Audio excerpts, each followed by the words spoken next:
Contestant number 1, Duchess Marie Cruz. Just do it. Just do it, Duchess Marie Cruz.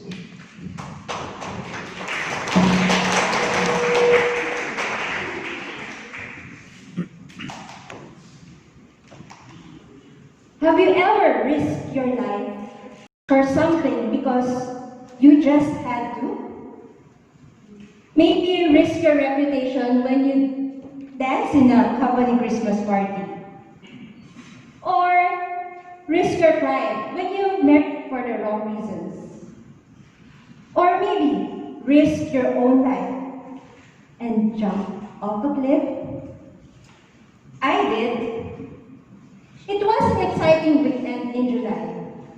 Fresh from a heartbreak, I booked with my friends a trip to Siargao, the surfing capital of the Philippines. It was my first time to go on a trip without an agenda. But we relied on the recommendation of the hotel owner that a trip to Bukas, Grande Island is the best thing to do. I thought it was an ordinary island hopping tour, safe for an inexperienced swimmer like me. Yes, I love the beaches and the sea, but don't know how to swim. I love the sand under my feet, but once my feet lose grip of land, I panic, and I would feel like drowning even with a life vest. The first stop of our tour was an enchanting place called Abukan Cave. It was a cave where the only way to get inside was to float your way in. And floating means that my feet would have no land, grass, or rocks to step on. So I started to panic. Should I just stay on the boat? My friend, who knows I'm afraid of deep waters, said, "Come on, Touch. Just do it." Okay, I will. I did, but I had to ask the help of the boatman. "Mr. Boatman, please don't let go of my hand while I float, okay? If you do, I will panic and drown." "No problem, ma'am." The boatman smiled at me. It would have been more exciting if the boatman looked like Kevin Costner from Waterworld or Jason Momoa from Aquaman, but never mind. He was gracious enough to help me float my way into the cave. But upon reaching inside, I couldn't breathe. I said to the boatman, "Sir, can we go back? I don't want to die in here." "Of course, ma'am, just follow me." But instead of leading me out, he dragged me deeper and further into the cave. "Mr. Boatman, please, I can't breathe. I have to get out."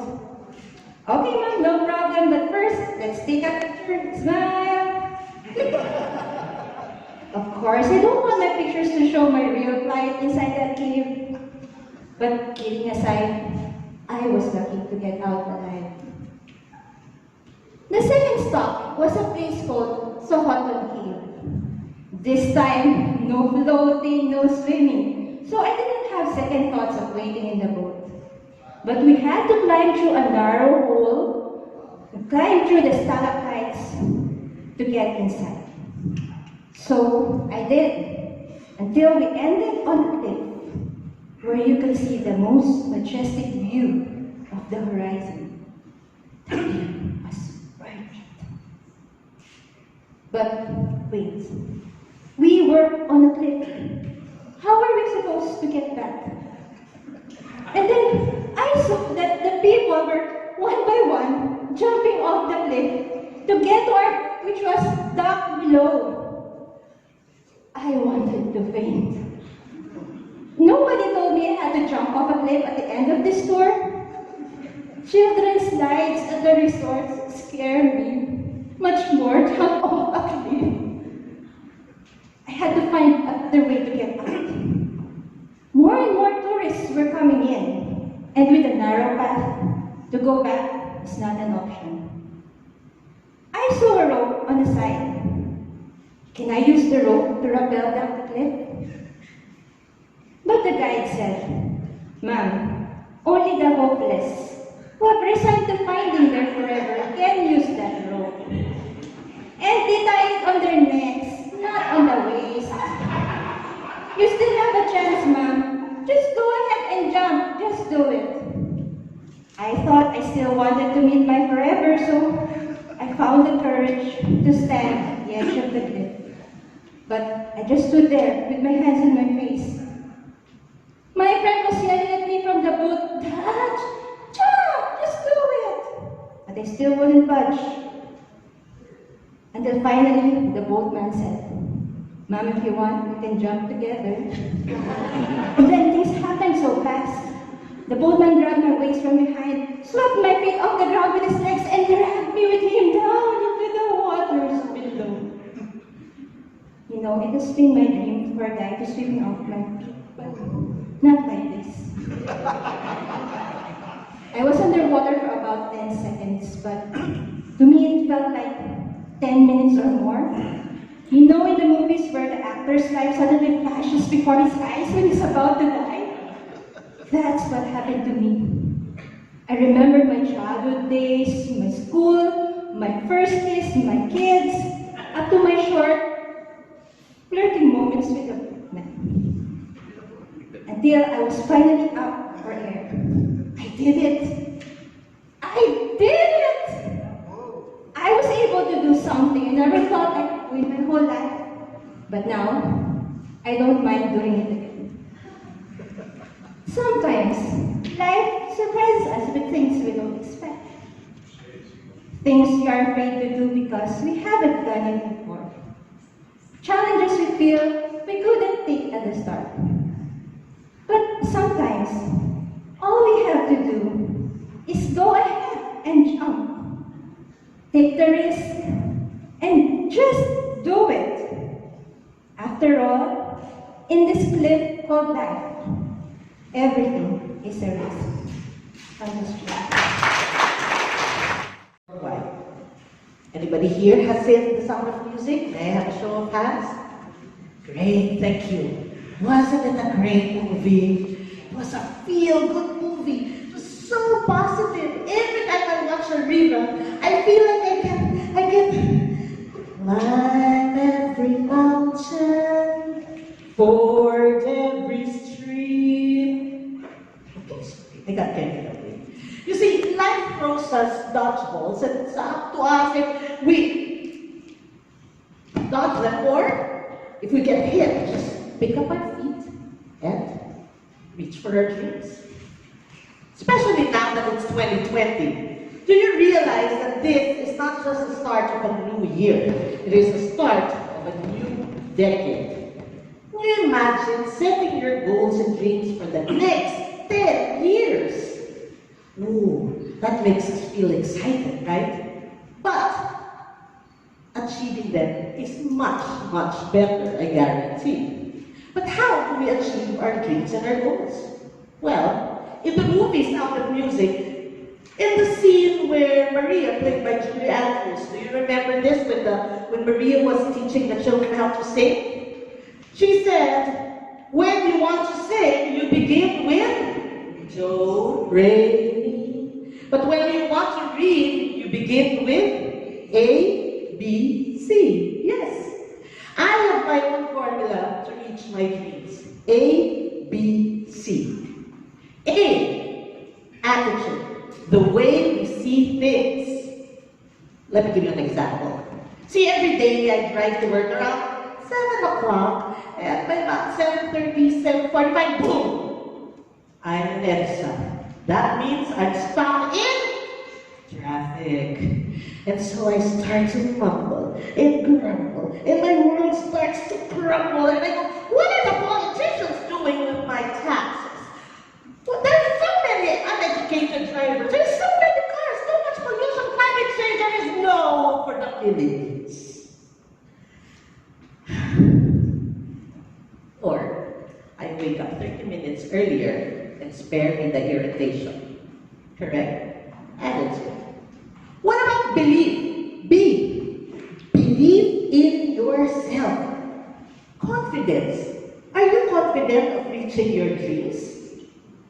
Well, I have tried a tested trick that I want to share with you. When we eat in a restaurant, I want you to cross the threshold and stop. Look around. The people who are already in the restaurant and eating will slowly turn their backs and their gaze will turn to the entrance. They could feel your aura of confidence. But my friends, if you cross the threshold and you stop for about 10 seconds and nothing is happening, well, I suggest you raise your hands already and call the waiter and be seated. We shall work on your aura another time, all right? Let's go to C. Commitment. Have you watched the movie 300? Yeah. Yes? You know, Ahu. It's based on the story of the Peloponnesian Wars, and it has many versions, and I have my own, so I indulge me this afternoon. There are two countries, a huge country and a tiny country. And just for this afternoon, let's pretend I'm the queen of the small country, and I call my trusted general one day and I say, I have a dream, general, and I dream that I want to conquer that big country, and you're going to deliver that to me tomorrow. At this point, my trusted general can say, cuckoo, cuckoo. And why not? Our army is only about 100 men. There's 10,000. But my trusted general looks at me in the eye and says, yes, my queen. The next day, our army of 100 men boarded the boats, and when they got to the shore, do you know what my general did? He burned the boats. He burned the boats. Why? Because commitment is the exclusion of all other options. You fight or you die. Master Yoda of Star Wars most eloquently said, you do or do not. There is no try. My friends, let us not put our achievements, our goals, our dreams in the category of just try. A, B, C. How do I know this formula works? Well, let me tell you another story. You see, same time last year, I was going up against Table Topics Championship, and I failed miserably, lost. And so I said I will never join a Toastmasters contest. A attitude, well, I could look at this as a platform to learn and grow, or another time to lose. B, belief. Can I really do this? Well, I know, I believe I can. And C, commitment. Well, 50% of commitment means showing up. I'm here, aren't I? A, B, C. Attitude, belief, commitment. Climb every mountain, ford every stream, follow every rainbow, till you reach your dream. Contest check. Jude, Edmon, Anthony, Ola. Table for one. Table for one. Jude, Edmon, Anthony, Ola.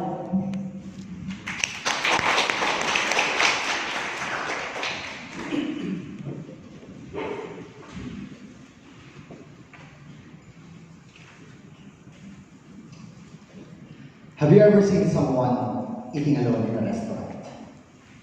What do you think when you see someone like that? Sad, lonely, even pitiful. For me, I would hum a small tune in my head. On the table just for one, in a bright and crowded room. I would feel pitiful for that person. Not as pitiful as my singing though. I would think, oh, he doesn't have any friends, or nobody loves her. Thoughts like that would run through my head. But last December 23, I was in that situation. It was also my first Christmas after ending a 6-year relationship. December 23. 2 days before the supposedly most joyful holiday of the year. I don't know about the rest of you guys here, but I'm like a fish out of water whenever I try to go shopping. Anyway, with the long queues and without the shopping acumen of a girlfriend, the holiday shopping really took its toll on me. And I was pretty hungry. So, I went to my go-to place for cake and dinner in Bognot. Again, 2 days before Christmas, the place was jam-packed, and I was queued up alone for a table. Fortunately, I was first in line. Next to me was a group of friends chatting happily about their holiday plans. Rewind to my MBA graduation last March 2008. After the ceremony, I wanted to eat a nice dinner after having heavily budgeted my expenses to pay for my tuition. Unfortunately, that was also not a very good time, as I have some problems with my family. We were not on speaking terms. So I went to that restaurant alone. When I got there, I pushed the door open, stopped, and very slowly closed the door. I turned, bowed my head, and walked away. Friends, it was March, the typical graduation month. The place was jammed-packed with people celebrating their graduation with friends, family, loved ones. And that night, I, ladies and gentlemen, I had my toga. As I slowly walked away, a not so small voice berated me. Oh, you poor thing, you pitiful guy, so sad you're alone. Forward to December 2019. I was there with my shopping bags, alone, in a brightly lit restaurant. The voice came back. I was feeling sad, lonely, pitiful. Then the waiter came and called the group waiting next to me. Yes, they will be seated first, even though I was first in line. You know how most restaurants are set up, right? With the long tables and chairs on the side, and the smaller ones in the middle so that they can easily be adjusted. Well, at that moment, that merely highlighted my being alone. The voice came back stronger. You see, that's what happens with your group. I wanted to leave. As I was about to get up, the waiter called, "Sir, this way please." When I saw where he was leading me, I nearly doubled back. Remember the usual restaurant setup? In the middle was a vacant table. That's where he was leading me. Unfortunately, it's too late to turn back now. I'm really, really hungry. So I sat there, ordered my dinner. Then I realized, yes, I am alone. But I was pretty lonely. I may be only one, single maybe another term, but hey, I'm only one, so that means there's no other person in the world like me. One is actually a strong number. You cannot finish a 10, hell, even 100 step if you do not begin with step 1. A journey of 1,000 miles begins with a single step. At that moment, the feeling of the darkness of being alone was replaced by a feeling of enlightenment. I was so enlightened that when the waiter came and brought me my food, I took out my cell phone and said, "Kuya, picture please." Imagine that solo guy having taken that moment for his remembrance. Which reminded me, when I first joined an area level Euro speaking contest, I won second place. There were 2 of us. Last month, I finally got first place. Out of all the clubs and members in our area, I was the only contestant. You see, being alone is not so bad after all. So whether you be sad or happy when you're alone, it's all up to you. The first person who will believe in you is you. The last person, in fact, the only person who will be with you till the end is you. The only one truly loyal. So, have a good relationship with yourself. Take yourself. Keep yourself in good condition. Physically, mentally, emotionally, and of course, spiritually. That way, you become a better version of yourself. They say you cannot give what you do not have. So love yourself. That way, you can love others better and in turn be more lovable. Improve yourself so that you can be in a position to help others. And forgive yourself. You don't owe the world any explanation. As Major Miles would put it, we are but small pebbles that create small ripples. But if those ripples could come together, they can form a tidal wave of change that will wash over this world. Fellow Toastmasters, friends, I invite you to change the world. Winner, table for one. Contestants.